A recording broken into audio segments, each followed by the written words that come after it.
तो हर दिन के साथ देश में कोरोना कहर लगातार बढ़ रहा है। ताजा आंकड़े जो जारी किए गए हैं उसके मुताबिक देश में कोरोना के केस बढ़कर 4,73,000 के पार पहुंच गए हैं। पहली बार 24 घंटे में कोरोना के करीब 17,000 नए मामले सामने आए। वहीं 24 घंटे में कोरोना से 418 लोगों की जान गई है। बड़ी बात तो यह है कि अब तक 2,71,000 से ज्यादा मरीज स्वस्थ हुए हैं। एक्टिव केस और ठीक होने वाले मरीजों के बीच फासला बढ़ रहा है, जो राहत की खबर है। 70,000 मामलों के साथ दिल्ली ने मुंबई को लेकिन पीछे छोड़ दिया है। तो दिल्ली के हालात यहां पर चिंताजनक बने हुए हैं। दिल्ली में पिछले हफ्ते भर से ऐसा लग रहा है कि कोरोना का विस्फोट हो गया और हालात ये हैं कि राजधानी दिल्ली कोरोना केसेस के मामले में मुंबई से आगे निकल गई है। एक दिन में सामने आने वाले नए मरीजों का आंकड़ा मुंबई के मुकाबले दिल्ली में 3 गुना ज्यादा है। डबलिंग रेट के मामले में दिल्ली और मुंबई के आंकड़े का अंतर दिल्ली वालों के लिए अच्छा संकेत नहीं है। 24 घंटे में दिल्ली में 3700 से ज्यादा केसेस सामने आए, जबकि मुंबई में 1100 से ज्यादा केस। कुछ वक्त से मुंबई में पहले के मुकाबले केसेस कम रिपोर्ट हो रहे हैं। देश की राजधानी दिल्ली में कोरोना ने 70,000 का आंकड़ा पार कर लिया है। इसके बाद देश भर में दिल्ली पहला ऐसा राज्य बन गया है जहां कोरोना वायरस के सबसे ज्यादा मामले अभी तक देखे गए हैं। इसी के साथ आपको बताते चलें कि पिछले 24 घंटे में देश की राजधानी दिल्ली में 64 मौतें कोरोना वायरस के कारण हो चुकी है और अब तक कुल मौतों का जो आंकड़ा दिल्ली में बना हुआ है वो 2,300 से ज्यादा का बना हुआ है। इसी के साथ जो एक्टिव केसेस देश की राजधानी दिल्ली में है वो 26,000 से ज्यादा है। तो वहीं होम आइसोलेशन में 14,000 से ज्यादा लोग अभी तक रह रहे हैं। इसके साथ आपको बताते चले कि देश की राजधानी दिल्ली में पिछले दिन यानी कि बुधवार को अब तक की सबसे ज्यादा टेस्टिंग की गई, यानी कि 19,000 टेस्ट दिल्ली में किए गए। इसी के साथ अरविंद केजरीवाल का ये कहना है, जो मुख्यमंत्री दिल्ली के हैं, लगातार ये कह रहे हैं कि 6 जुलाई तक कंटेनमेंट जोन में जितने भी घर है सारे ही लोगों की स्क्रीनिंग कर ली जाएगी। लेकिन जिस हिसाब से दिल्ली के केसेस लगातार बढ़ते जा रहे हैं, ऐसे में लोगों को अब डर बना हुआ है कि कहीं ये ग्लोबल हॉटस्पॉट ना बन के पूरी दुनिया भर में उभरे। कैमरा पर्सन सत्यरंजन के साथ निखिल लखवानी, दिल्ली, आज तक। और करीब 3 महीने के बाद आज से देश के सबसे बड़े अस्पताल में एम्स में ओपीडी की शुरुआत हो रही है। हालांकि हर विभाग में रोजाना 15 मरीजों को ही देखा जाएगा और इसके साथ ही जिन मरीजों को देखा जाएगा उनकी लिस्ट 2 दिन पहले फाइनल की जाएगी। दिल्ली के एम्स में आज से ओपीडी की शुरुआत होगी और 3 महीने बाद अब ओपीडी की शुरुआत हुई है। हालांकि अभी नए नियम कायदों के तहत ही ओपीडी को शुरू किया गया है, जिसमें हर विभाग रोजाना सिर्फ 15 मरीजों को देखेगा। कोरोना संक्रमण के कारण पिछले 3 महीने से बंद पड़ी देश के सबसे बड़े अस्पताल एम्स की ओपीडी सेवा आज से शुरू हो गई। हर विभाग में तकरीबन 15-15 मरीजों को फिलहाल शुरुआत में अभी देखा जाएगा और सुबह से ही मरीज जो हैं वो धीरे धीरे यहाँ पर पहुँचना शुरू हो गए हैं। इसके अलावा जो आधिकारिक तौर पर कहा गया है कि एम्स की तरफ से कि फिलहाल जो नए मरीज हैं उनको फिलहाल अभी नहीं देखा जाएगा, लेकिन अगर विभाग चाहे तो वो नए मरीजों को ओपीडी सेवा के अंदर जो है वो देख सकता है। कोरोना संक्रमण के कारण 24 मार्च से ही जो एम्स की तमाम ओपीडी सेवा थी उसको फिलहाल बंद कर दिया गया था, रोक दिया गया था। उसके बाद अब जाकर के यहाँ पर जो सेवाएं हैं वो फिलहाल शुरू हुई हैं और सुबह से ही जो मरीज़ हैं वो यहाँ पहुँच रहे हैं। इसके अलावा जिन मरीज़ों को यहाँ पर अपना पुराने इलाज कराने के लिए आना है उसको पहले ऑनलाइन अपनी जो अपॉइंटमेंट्स हैं वो लेनी होंगी डॉक्टर से फ़ोन पे, और उसके अलावा तमाम जब अपॉइंटमेंट्स ली जाएंगी उसके बाद ही वो यहाँ पर डॉक्टर्स जो है वो उनका इलाज जो है वो करेंगे। लेकिन जिस तरीके से पिछले 3 महीने से ओपीडी सेवा बंद थी, उसके बाद आज एम्स के अंदर जिस तरीके से सुबह अगर कहा जाए ओपीडी सेवा शुरू हुई है, उससे लोग काफ़ी ज़्यादा खुश हैं कि उनका इलाज जो है वो एम्स के अंदर फिलहाल हो पाएगा। कैमरा पर्सन लोकदास के साथ सुशांत मेहरा, दिल्ली, आज तक। बाबा रामदेव ने कोरोना के खिलाफ दवा इजाद करने का दावा तो कर दिया है, लेकिन राजस्थान सरकार ने इसे फ्रॉड करार देते हुए इसे राजस्थान में बेचने पर पाबंदी लगा दी है। मंत्री रघु शर्मा ने तो यहां तक कहा कि अगर पतंजलि की दवा आधिकारिक रूप से बिकती हुई पाई गई तो स्वामी रामदेव के खिलाफ सख्त एक्शन होगा।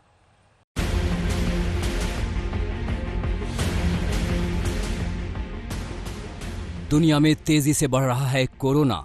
अब तक 93,53,000 से ज्यादा लोगों को अपनी जद में ले चुका है। 4,79,000 की जिंदगी नहीं बचाई जा सकी। ऐसे वक्त में जब बाबा रामदेव ने कोरोना की दवा का मंत्र फूंका तो लोग चौंक गए। खुशी भी थी, आखिरकार कोरोना का रामबाण मिल ही गया। कोरोना की दवाई कोरोनिल और स्वासारी को हम लॉन्च करने जा रहे हैं। लेकिन आयुष मंत्रालय की आपत्ति के बाद राजस्थान पहला राज्य बन गया जिसने बाबा रामदेव की दवा की बिक्री पर रोक लगा दी है। राजस्थान सरकार ने अपने आदेश में कहा, केंद्रीय आयुष मंत्रालय की स्वीकृति के बिना कोविड-19 महामारी की दवा के रूप में किसी भी आयुर्वेदिक औषधि का विक्रय नहीं किया जा सकता। कोविड-19 महामारी के उपचार की दवा के रूप में किसी भी औषधि का विक्रय पाए जाने पर विक्रेता के खिलाफ सख्त कार्यवाही की जाएगी। मैं पुलिस डिपार्टमेंट को डायरेक्शन दूंगा और ये कहूंगा कि इसका इन्वेस्टिगेशन हो, ये किस तरह से इन्होंने किसकी परमिशन से ट्रायल किया है, मजाक बना दिया इन्होंने। इससे पहले केंद्रीय आयुष मंत्रालय ने रामदेव के दावों पर सवाल खड़े कर दिए थे। विज्ञापन पर रोक लगाया गया, दवा की जांच की बात कही गई है, पतंजलि से दवा के बारे में जानकारी मांगी गई है। आपकी दवा उसको कुछ करने के लिए हम नहीं कहते हैं, लेकिन वो थ्रू प्रॉपर प्रोसीजर से वो जाए और लोगों को जल्दी मिले, इसीलिए वो फॉर्मेलिटी पूरा करने के लिए उनको कहा हुआ है। उन्होंने कल पूरी रिपोर्ट भेजी है, आज वो रिपोर्ट हम देखेंगे, टास्क फोर्स को भेज के उसका कंफर्मेशन बाद में उनको देंगे। आयुष मंत्रालय के बाद उत्तराखंड आयुर्वेद विभाग ने भी पतंजलि की ओर से किए गए दावों को गलत बताया है। साथ ही पतंजलि को नोटिस भी जारी करने की तैयारी चल रही है। इस तरह का नोटिस हम इन्हें जारी करेंगे कि ये जो एक तो इन्होंने जो ये किट बनाया है इसकी परमिशन कहाँ से ली, क्योंकि किट अगर इन्होंने बनाया 3 दवाओं को मिला के जो कोरोना किट ये दिखा रहे थे टीवी पर, तो उसकी परमिशन कहाँ से ली इन्होंने। हालांकि पतंजलि का दावा है कि उसने आयुष मंत्रालय को मांगी गई सारी जानकारी भेज दी है। बाबा रामदेव का दावा है कि कोरोना के खिलाफ पतंजलि की दवा बिल्कुल सही है। क्लिनिकल केस स्टडी का रिजल्ट भी अपने आप में अप्रतिम था। उसमें भी 100% पेशेंट्स की रिकवरी हुई, एक भी डेथ नहीं हुई, और सिम्टोमेटिक ट्रीटमेंट से लेकर के सिस्टमिक ट्रीटमेंट से लेकर के माने कोरोना और कोरोना की जो कॉम्प्लिकेशंस थे उन सबको एक साथ हम कंट्रोल कर पाए। ये सच है कि इस महामारी के बीच हर कोई कोरोना के इलाज की आस लगाए बैठा है। महामारी का खौफ अपनी जगह है, लेकिन कोरोनिल को कोरोना के 100% इलाज की दवा के दावे को वैज्ञानिक कसौटी पर कसना उससे भी ज्यादा जरूरी है। जाहिर है सवालों के बीच रामदेव बुरी तरह घिर गए हैं। जयपुर से शरद कुमार के साथ अशोक सिंघल, दिल्ली आज तक। दिल्ली अब मुंबई से आगे निकल गई है। कोरोना आंकड़ों के मामले में एक दिन में सामने आने वाले नए मरीजों का आंकड़ा मुंबई के मुकाबले दिल्ली में 3 गुना ज्यादा है, जबकि डबलिंग रेट के मामले में दिल्ली और मुंबई के आंकड़ों का अंतर दिल्ली वालों के लिए अच्छा संकेत नहीं है।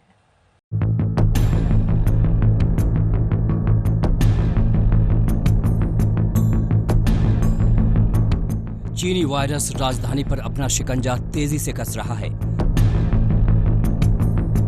दिल्ली में संक्रमण तेजी से फैल रहा है और दिल्ली कोरोना से बेहाल मुंबई को पीछे छोड़ चुकी है।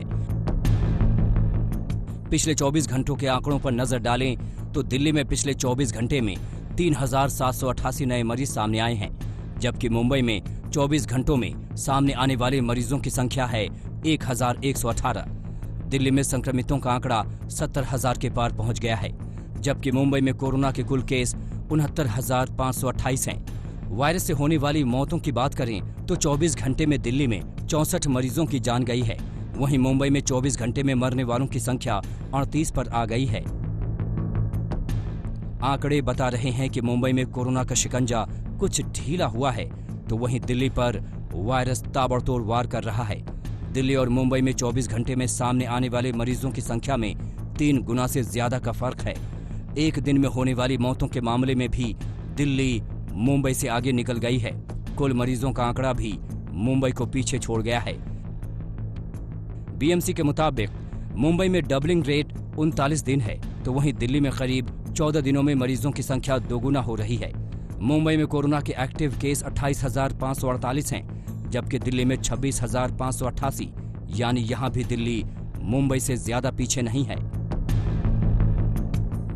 दिल्ली सरकार हालात से निपटने की तैयारियों में जुटी है।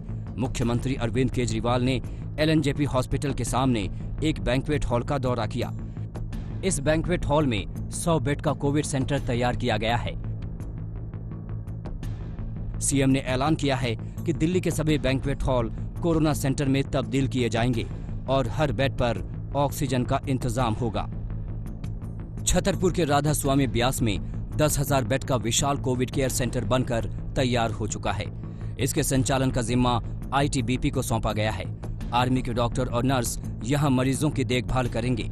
ये कोविड केयर सेंटर 26 जून को शुरू हो जाएगा। होम आइसोलेशन पर एलजी और केंद्र सरकार के बीच तकरार जारी है। सरकार ने आदेश निकाले हैं कि अगर कोई कोरोना पॉजिटिव होगा तो उसको डॉक्टर उसके घर नहीं जाएगा, उसको कोविड सेंटर में आके लाइन में लगना पड़ेगा। अब 103 बुखार वाला आदमी, 102 बुखार वाला आदमी, उसको लाइन में क्यों खड़े कर रहे हो? ये कहाँ की व्यवस्था है? तो हमारा निवेदन है केंद्र सरकार से, हम लोग मिलके काम कर रहे हैं कि सिस्टम केंद्र सरकार और दिल्ली सरकार और सारी संस्थाएं सब मिलके काम कर रहे हैं। केंद्र सरकार से निवेदन है, उन्होंने जिस भी कारण से निकाला ऑर्डर, हो सकता है कुछ गलतफहमी हो रही होंगी, अब उस ऑर्डर को वापस लें। दिल्ली सरकार पहले ही 31 जुलाई तक कोरोना मरीजों की संख्या करीब 5.5 लाख तक पहुंचने की आशंका जता चुकी है। हालांकि मुख्यमंत्री अरविंद केजरीवाल हालात से निपटने के लिए तैयार है। बेड की संख्या मरीजों से ज्यादा और आने वाले वक्त में रैपिड टेस्टिंग के जरिए हर एक संक्रमित तक पहुंचकर उसका इलाज किया जाएगा। अंकित यादव और जितेंद्र बहादुर सिंह के साथ आज तक ब्यूरो। मुंबई में अभी 4,500 लोगों का कोरोना टेस्ट किया जा रहा है, जिसे बढ़ाकर बीएमसी 6,500 करने वाली है। इसके बाद मरीजों की संख्या बढ़ेगी, ज्यादा लोगों को क्वारंटीन करने की जरूरत होगी। बीएमसी की क्या तैयारियां हैं इसके लिए, हमारी रिपोर्ट देखिए।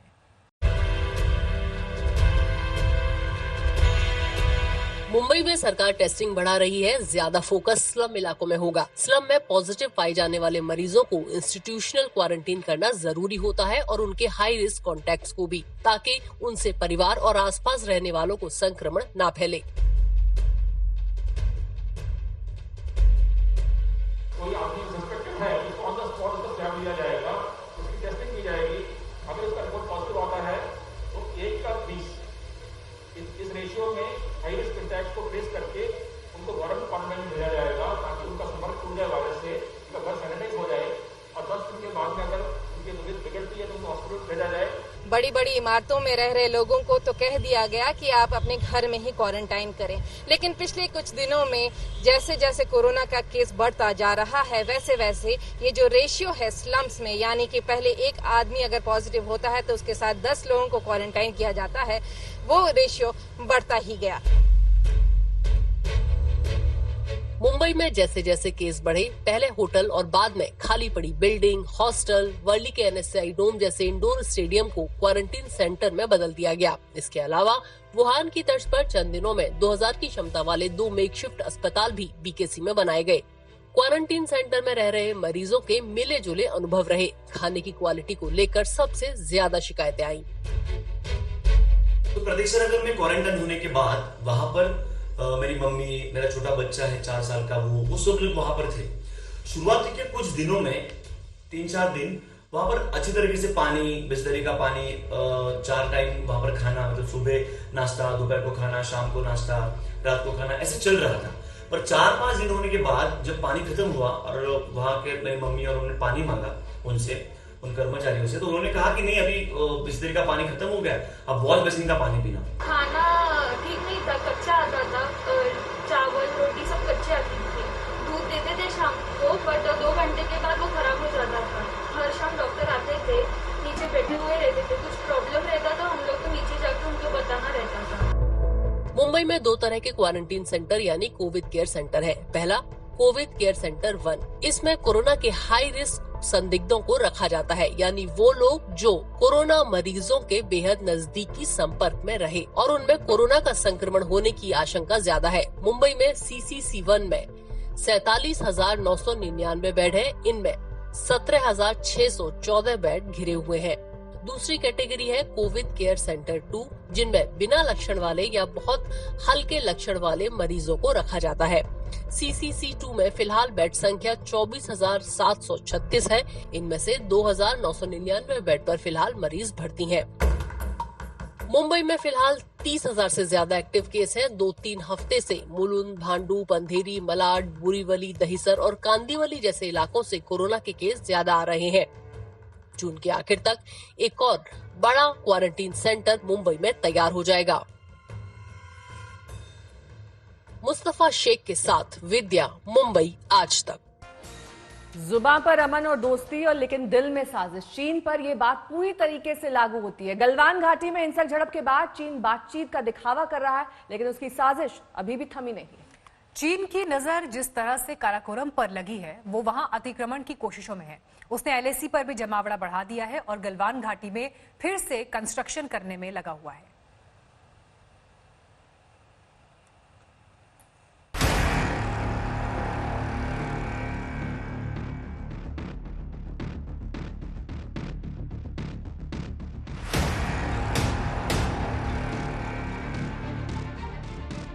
जो चालबाजी से बाज आए वो चीन नहीं हो सकता। पहले समझौता तोड़ा, 20 निहत्थे हिंदुस्तानी जवानों की कायरता से हत्या की, अब बातचीत का ढोंग कर रहा है और चोरी चोरी छुप के घुसपैठ करने में भी लगा है। चीन की नई चालबाजी का सबूत सामने आ गया है। उसकी नजर अब दौलत बेग ओल्डी पर है। जून में चीन सेना का जमावड़ा यहां बढ़ा है। चीन ने यहां नए कैंप और वाहनों के लिए ट्रैक बनाए हैं।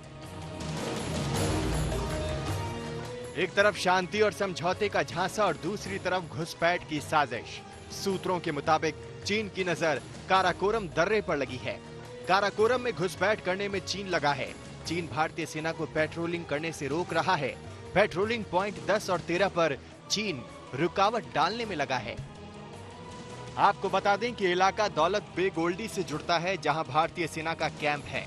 चीन का सीधा मकसद दौलत बेग ओल्डी में भारत के लिए मुश्किलें खड़ी करना है। चीन की साजिश यहीं नहीं रुकी है। आज तक को मिली एक्सक्लूसिव जानकारी के मुताबिक चीन LAC के करीब पेट्रोलिंग पॉइंट 15, 17 और 17A की तरफ बढ़ रहा है। सड़क के जरिए वो भारी वाहन और जवानों का जमावड़ा कर रहा है। फिंगर 4 और इससे जुड़े इलाकों में भी चीन जवानों की तैनाती बढ़ाने में लगा है। चीन ने पीछे के इलाकों में सुखोई लड़ाकू विमानों की भी तैनाती कर रखी है।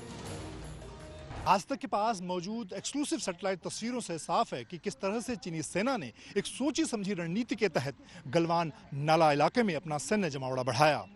6 मई से पहले चीनी सेना ने बड़े बड़े आर्मी व्हीकल की जरिए LAC की तरफ बढ़ना शुरू किया और इसके लिए उसने गलवान नदी का जल प्रवाह भी रोक दिया और एक साजिश के तहत वो LAC के बिल्कुल नजदीक पहुंच गया, लेकिन समय रहते भारतीय सेना ने उसे रोकने का काम किया। मतलब साफ है कि चीन गलवान विवाद सुलझाने का दिखावा कर रहा है। जवानों की वापसी की जगह वो तैनाती बढ़ाने में लगा है। 16 जून की ये तस्वीर देखिए। चीन के तहस नहस कैंप दिख रहे हैं क्योंकि भारत के सैनिकों ने 15 जून के खूनी संघर्ष के दौरान उसे तबाह कर दिया था। अब 22 जून की तस्वीरों पर गौर कीजिए। पेट्रोलिंग पॉइंट 14 पर 4 टेंटेज हिफाजती दीवारें खड़ी हैं और यहाँ तक कि इन्फेंट्री गन भी तैनात है। अभी भी मूवमेंट उनका जो है वो खत्म नहीं हुआ है। डिसएंगेजमेंट जो टॉक्स जो हम कह रहे हैं वो उस टॉक्स के बहाने चाइना जो है टॉक्स के बहाने वक्त ले रहा है अपनी इंट्रूजन और बढ़ाने के लिए। कुछ और तस्वीर हैं जो चीन की धोखेबाजी की मिसाल है। ये दोनों तस्वीर इस बात की गवाही देती है कि एक तरफ चीन भारत से बात कर रहा था, दूसरी तरफ दीवार बना रहा था। इसलिए कहा जा रहा है कि चीन पर भरोसे का मतलब है अपने ही पैर पर कुल्हाड़ी मारना। शिव अरूर के साथ मंजीत सिंह नेगी, दिल्ली, आज तक। गलवान वैली में चीनी सैनिकों का विश्वासघात कभी भारत नहीं भूलेगा, लेकिन चीन की हिमाकत देखिए, वो उल्टा भारत पर माहौल बिगड़ने का आरोप लगा रहा है। चीन LAC पर तनाव का ठीकरा भारत पर फोड़ रहा है और वो ऐसा इसलिए कर रहा है क्योंकि भारत ने सरहद से लेकर कूटनीतिक मोर्चे तक चीन की कलाई खोलकर रख दी है।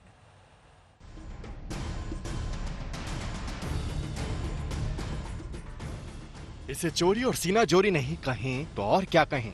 LAC पर बार बार लक्ष्मण रेखा लांघने वाला चीन मौजूदा तनाव का पूरा ठीकरा भारत के सिर मढ़ने की कोशिश कर रहा है। चीन के विदेश मंत्रालय के प्रवक्ता झाओ लीजियान का ये बयान सुनिए।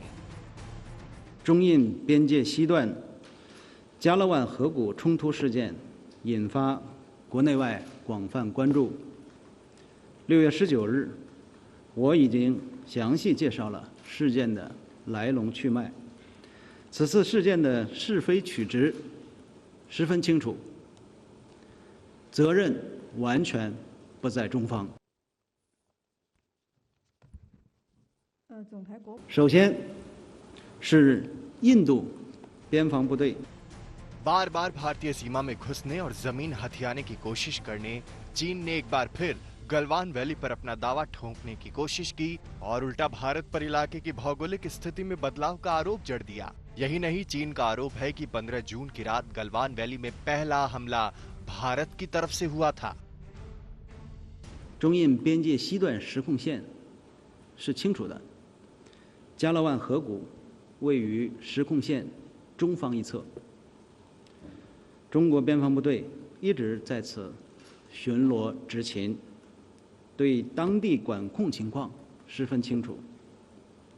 今年4月以来，印方在加勒万河谷敌边 देखिए कौन ज्ञान दे रहा है, वही चीन जो पड़ोसी देशों की जमीन पर कब्जा कर इलाके का भूमाफिया बना हुआ है। ये वही चीन है जिसने बात करने आए भारतीय सैनिकों पर धोखे से हमला बोला था। ये वही चीन है जो बार बार कभी गलवान वैली तो कभी डोकलाम, कभी पैंगोंग लेक तो कभी दौलत बे गोल्डी, हर जगह भारतीय सरजमी में अपने पांव बढ़ाने की कोशिश करता है। 万河谷敌边越线修路架桥，单方面改变当地现状。中方多次向印方提出严正交涉。5月6日凌晨， चीन भारत को शांति का ज्ञान दे रहा है, जबकि सैटेलाइट तस्वीरों से साफ है चीन हर वो काम कर रहा है जिससे शांति भंग हो।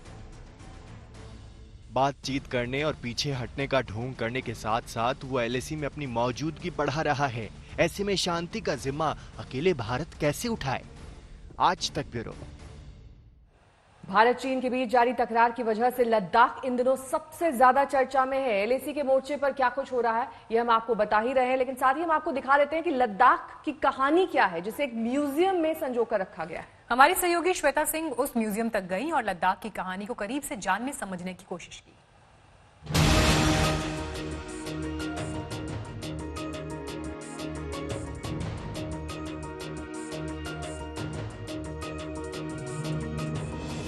भूगोल और इतिहास और साथ ही वर्तमान के कारण लद्दाख की अहमियत बहुत ज्यादा है। हम इस समय लेह म्यूजियम में मौजूद हैं, जहां पर समझ लीजिए कि 200 साल का इतिहास संजो कर रखा गया है। और यहां पर पहली से दूसरी सदी ईस्वी से जब कुषाण साम्राज्य का हिस्सा, और आप आगे बढ़ते जाइए तो 1665 में जब औरंगजेब के अधीन ये आया, या फिर और आगे बढ़ते हुए जोरावर सिंह का जिक्र जहां पर आता है और डोगरा राजाओं की बात जहां पर 1840 के आसपास आ जाती है। मोहम्मद तीन खान हैं जो कि बहुत बारीकी से जुड़े हैं इस म्यूजियम के साथ, और आपके परदादा भी मतलब बड़े ट्रेडर्स में से एक हुआ करते थे। बहुत दस्तावेज आप कह रहे हैं कि गलवान रसूल की साइन की हुई भी चीजें आपके पास हैं। बहुत सारे जो रिकॉर्ड्स हैं ट्रेड के, सेंट्रल एशिया के साथ, तिब्बत के साथ और इंडिया के साथ, वो सारे वहाँ पड़े हुए हैं।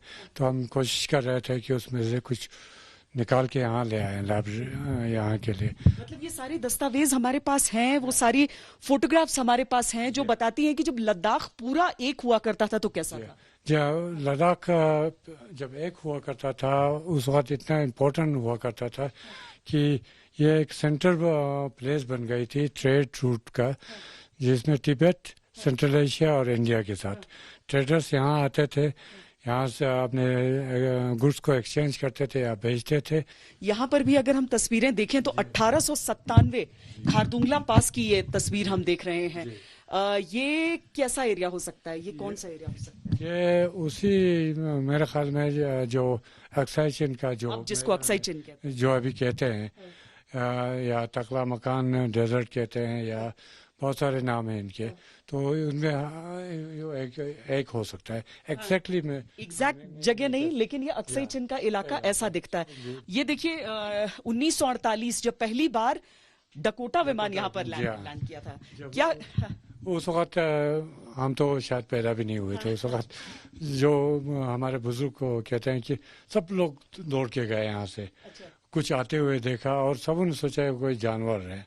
तो बहुत सारे घास भी ले गए, बहुत कुछ पानी भी लेके गए उनको पिलाने के लिए। तो यहाँ की सारी तस्वीरें आपने देखी हैं, एक एक तस्वीर 1837 से लेकर ये देखिए ये टिबेटन फोर्ट 1877 में कैसा दिखता था, ये सारी चीजें यहाँ पर लगी हुई हैं। जो कुछ फ्रेंच हैं, कुछ ब्रिटिशर्स हैं, उनकी तस्वीरें ली हुई हैं और हर एक चीज यहाँ पर दर्ज है एक जीते जागते दस्तावेज की तरह। बाखिर चो और कैमरा पर्सन सैयद मोहसिन के साथ श्वेता सिंह, लद्दाख आज तक। लद्दाख के एक ऐसे गांव की अब कहानी आपको दिखा देते हैं जहां के 80 जवान भारतीय फौज में सेवारत हैं। इस गांव का नाम है रामपुर। देखिए हमारी सहयोगी श्वेता सिंह की एक्सक्लूसिव रिपोर्ट।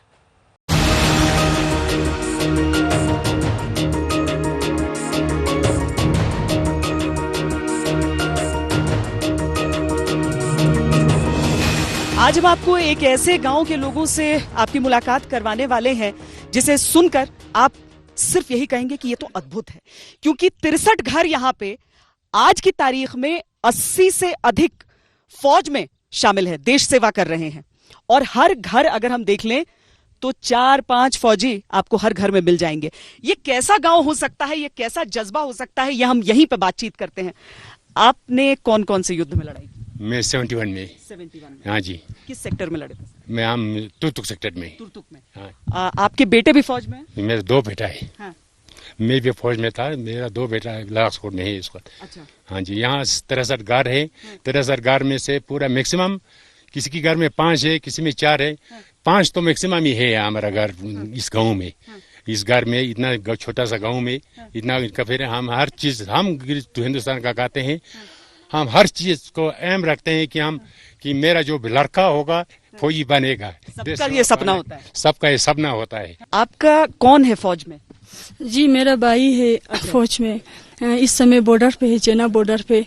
और हमें फक्र हो रहा है कि हमारा सारे शिशोद ब्लॉक का जो जितने भी लोग हैं वहाँ पे बैठे हुए हैं और डर भी लग रहा है। जो शहीद हो गए थे 20 लोग, उनके लिए हमें बहुत दुख भी है अंदर से और डर भी लग रहा है। वहाँ पे बहुत सारे भाइयाँ हैं हमारा और हर घर से 3-4-5 लड़के तो है ही है।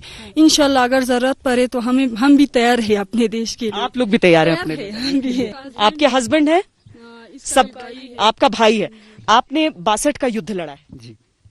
आपने कहाँ पर लड़ाई लड़ी थी, कैसा था उस समय? जी उस समय बड़ा कठिन था इधर, क्योंकि ये रोड वगैरह बिल्कुल नहीं था। तो हम याक के ऊपर, घोड़े के ऊपर, यहाँ ले से जहाँ अभी बॉर्डर है वहाँ मैक्सिमम 15 या 16 दिन लगता है। तो पूरा पैदल चलता था। तो 62 की बाद फिर ये रोड बना था। उसके बाद कितना मुश्किल हुआ था उस समय लड़ाई में? और क्योंकि आप लोगों को देखकर भी लोग, बच्चों को प्रेरणा यहाँ पर मिली होगी कि वो फौज ज्वाइन करें। देखिए उस टाइम पर तो बड़ा कठिन था हर चीज का। इतना उस टाइम इंडिया जो है इतना फॉरवर्ड नहीं था जो आजकल है। वो हथियार हमारे पास नहीं था उस टाइम। आपने सुना होगा 3 एक रेफल होता था पर आदमी, वो सिंगल गोली चलता है, एक बार में एक गोली, फिर उसको बार बार काक करना पड़ता है। तो उस लिहाज से जो उस टाइम फौजी था उन्होंने बहुत बहादुरी किया है। नहीं तो ये उम्मीद था हमें कि कहीं लद्दाख को भी कब्जा ना कर दे जैसे तिब्बत की तरह। तो उस टाइम पूरा बहादुरी का काम किया उन्होंने। तो काफी शहीद हो गया था। तो इस गांव से भी शहीद हुए थे 62 के युद्ध में? जी हाँ, जी हाँ। एक तो ये इनका था भांजा और उसका 2 भाई था, दोनों वहाँ शहीद हो गए। एक था इधर नीचे। तो अभी मैं पूरा सिलसिला, पूरा एरिया बताएंगे आपको कि कहाँ कहाँ क्या हुआ ये वाकया। जैसा आपने सुना होगा अभी बड़ा चर्चा करता है ये गलवान नाले का। मेरे ख्याल में अभी इतना मुश्किल नहीं है वो गलवान नाला, उस टाइम तो इतना नहीं था। ये 62 की बात थोड़ा सा मेरा ख्याल उन्होंने घुसपैठ की है। तो ये मैं अभी बता दूं, ये 3 चीजें हैं, बहुत इम्पोर्टेंट जगह है। गलवान नाला, चरसे जो पंगोंग झील की परली तरफ आता है, एक चुमुर। इनका चीन का ये मकसद है कि चुमुर से वो निकालेगा, उसका मकसद है कि हमारा हिमाचल की रोड को सप्लाई बंद करेगा कटअप, ये कोशिश कर रहा है। पर आज तो हम लोग उनसे जीत सकते हैं, आपको लगता है हम इतना? जी हाँ, अभी तो बहुत कुछ है, वो 62 का इंडिया नहीं रहा जी। आपके दादाजी शहीद हुए इसमें? हाँ जी, 62 के युद्ध में। हाँ जी। और घर से कौन कौन रहा फौज में? हमारे खानदान में पूरा 12 या 13 आर्मी में है जी। तो हमें बहुत फक्र है कि हमारे खानदान से इतना देश की सेवा करने के लिए आर्मी ज्वाइन किया हुआ है। बताइए कि एक वीरता की परंपरा होती है ऐसी, आप लोग अभी पढ़ते हैं या फिर क्या कर रहे हैं आजकल? अभी तो हम लोग पढ़ते हैं। पढ़ते हैं, क्या करना चाहते हैं? आप फौज में जाना फौज में जाना चाहते हैं। आपको अच्छा लगता है कि आपके गांव से इतने सारे फौजी हैं? जी हाँ। तो आप लोग हमेशा क्या फिटनेस और ये सब देखते रहते हैं कैसे हम फौज में पहुंच जाएं? हाँ मैम, ये हम तो उम्मीद करते हैं कि फौज में जाने। घर से हैं और लोग फौज में? हाँ है। अच्छा, आप बताइए आपकी भी? हाँ मैम। घर से हैं लोग? हाँ सर। आपके यहाँ से? जी हमारा 3 भाई है वो फौजी में मैम। 3 भाई आपके फौज में? तो ऐसा क्या है, आप लोग बहुत शक्तिशाली होते हैं इस गांव में, सब बहुत ताकतवर होते हैं कि इंडियन आर्मी में सबको? ऐसा ना मैम जी, हम यहाँ का जो लोग है जो पहाड़ी लोग बोला जाता है, तो हमें सांस फूलना ऐसे कुछ भी नहीं होता है। तो हमें सर्दी में भी बैठ सकता है, हम गर्मी में भी, हम गर्मी भी सह सकते हैं। तो इसीलिए ना ज्यादातर आदमी इसीलिए ज्वाइन होता है कि यहाँ का आदमी जो है तो लोकल यहाँ का डिश चलता है, तो इसीलिए यहाँ पे रहने की यहाँ पे आदत पड़ता है, इसीलिए। हाँ, लेकिन उसके लिए आपको जज्बा भी बहुत चाहिए होता है कि आप में ताकत है, आप में शक्ति है, लेकिन आप साथ में सोचते हैं कि आप देश के लिए भी कुछ करें। और ये अगर परंपरा आपको यहाँ पर नजर आ रही है, मुझे लगता है कि समूचे देश के लिए ये मिसाल है। लद्दाख के भीतर एक ऐसा गांव जहां पर हर घर से एक नहीं कई फौजी निकलते हैं और कई पीढ़ियों से निकल रहे हैं। बाकिर चौर, कैमरा पर्सन सैयद मोहसिन के साथ श्वेता सिंह, लद्दाख आज तक।